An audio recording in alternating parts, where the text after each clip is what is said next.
नमस्कार। आज हम बात करने वाले हैं एक ऐसी शानदार सभ्यता की जिसका इतिहास 2500 साल से भी ज्यादा पुराना है। एक ऐसी जगह जिसे दुनिया पहले फारस कहती थी और आज ईरान के नाम से जानती है।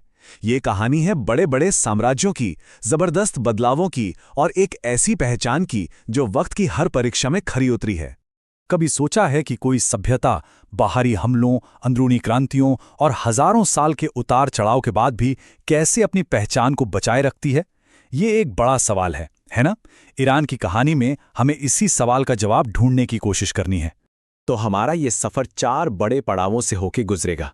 हम शुरू करेंगे पहले साम्राज्य की नींव से, फिर देखेंगे इस्लाम का आगमन, उसके बाद सफ़वी साम्राज्य के उस एक फैसले को समझेंगे जिसने सब कुछ बदल दिया, और आखिर में पहुंचेंगे 1979 की इस्लामिक क्रांति तक।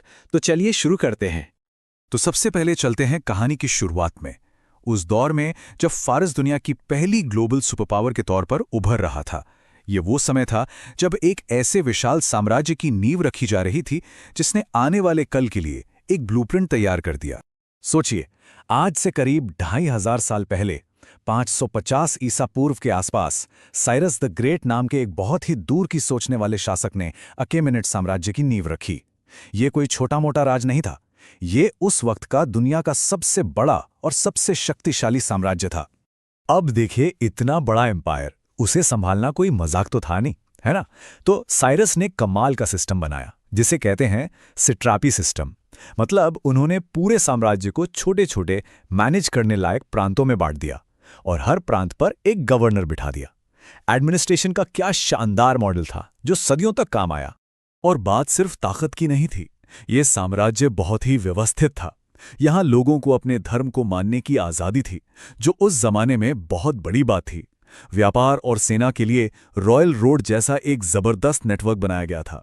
मतलब इस साम्राज्य ने गवर्नेंस का एक ऐसा स्टैंडर्ड सेट कर दिया जो भविष्य के कई साम्राज्यों के लिए एक मिसाल बना। लेकिन फिर कहानी में एक मोड़ आता है। 330 ईसा पूर्व में सिकंदर ने हमला किया और अकेमेनिड साम्राज्य का अंत हो गया। पर यह फारस का अंत नहीं था, बल्कि यहीं से उसकी जबरदस्त रेजिलियंस यानी लचीलेपन की कहानी शुरू होती है। पार्थियन जैसे नए राजवंश उभरे, उन्होंने सिल्क रोड पर अपना कंट्रोल जमाया और उस वक्त के सुपर पावर रोमन एम्पायर तक को चुनौती दी। चलिए अब कहानी को थोड़ा आगे बढ़ाते हैं।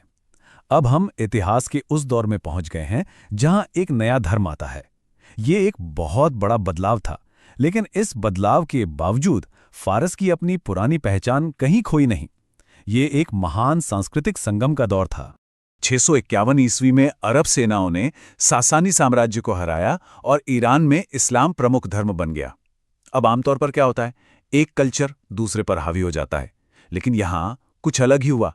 पारसी भाषा और संस्कृति खत्म नहीं हुई, बल्कि इस्लामी आस्था और पारसी कल्चर ने मिलकर एक नई परसो इस्लामिक पहचान को जन्म दिया, और इसी संगम ने कला, साहित्य और विज्ञान को नई बुलंदियों पर पहुंचा दिया।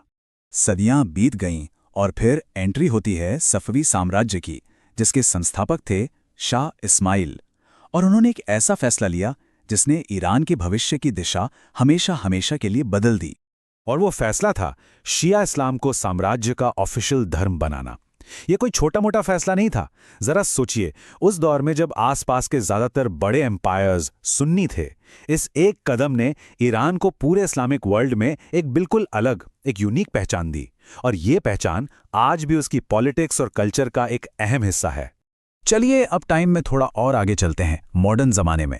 एक ऐसा दौर जहां ईरान का सामना बाहरी ताकतों और अंदरूनी चुनौतियों दोनों से हुआ। ये आधुनिकता के साथ एक कश्मकश का दौर था, जिसका अंत एक बहुत बड़ी क्रांति के रूप में हुआ। तो हुआ ये कि काजार राजवंश के समय ईरान अंदर से थोड़ा कमजोर पड़ने लगा, और जब कोई अंदर से कमजोर होता है तो बाहरी ताकतें तो मौका ढूंढती हैं। बिल्कुल वही हुआ। ब्रिटेन और रूस जैसी बड़ी ताकतों ने ईरान के मामलों में दखल देना शुरू कर दिया, जिससे देश की संप्रभुता पर ही सवाल उठने लगे। इसके बाद आए पहलवी, जिनकी सोच थी ईरान को तेजी से मॉडर्न बनाना, बिल्कुल वेस्टर्न स्टाइल में। अब कागज पर तो ये अच्छा लगता है, सड़कें बनी, इंडस्ट्रीज लगीं, लेकिन इसका एक दूसरा पहलू भी था। जमीन पर अमीर और गरीब के बीच का फासला इतना बढ़ता चला गया कि लोगों में असंतोष की एक लहर उठने लगी, और यही असंतोष धीरे धीरे एक तूफान की जमीन तैयार कर रहा था। और फिर वो साल आया जिसने सब कुछ बदल दिया, 1979। आयतुल्लाह खमैनी की लीडरशिप में एक ज़बरदस्त जनक्रांति हुई और हज़ारों साल पुरानी बादशाहत ख़त्म। उसकी जगह बना इस्लामिक रिपब्लिक ऑफ ईरान। ये ईरान की मॉडर्न हिस्ट्री का सबसे बड़ा और सबसे निर्णायक टर्निंग पॉइंट था। तो इतना सब कुछ देखने के बाद सवाल उठता है कि आज का ईरान कैसा है? सच कहूं तो ये अपनी हज़ारों साल की विरासत और आज की चुनौतियों का एक बहुत ही जटिल मिश्रण है, जिसने आज भी दुनिया में अपनी एक खास जगह बना रखी है। आज की तस्वीर थोड़ी कॉम्प्लेक्स है। एक तरफ यहाँ एक थियोक्रेटिक रिपब्लिक है, मतलब धर्म और लोकतंत्र का एक मिलाजुला सिस्टम।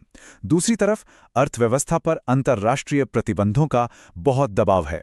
लेकिन इन सब चुनौतियों के बावजूद ईरान आज भी अपने क्षेत्र की एक बड़ी ताकत है और संस्कृति और विज्ञान में उसका योगदान लगातार जारी है।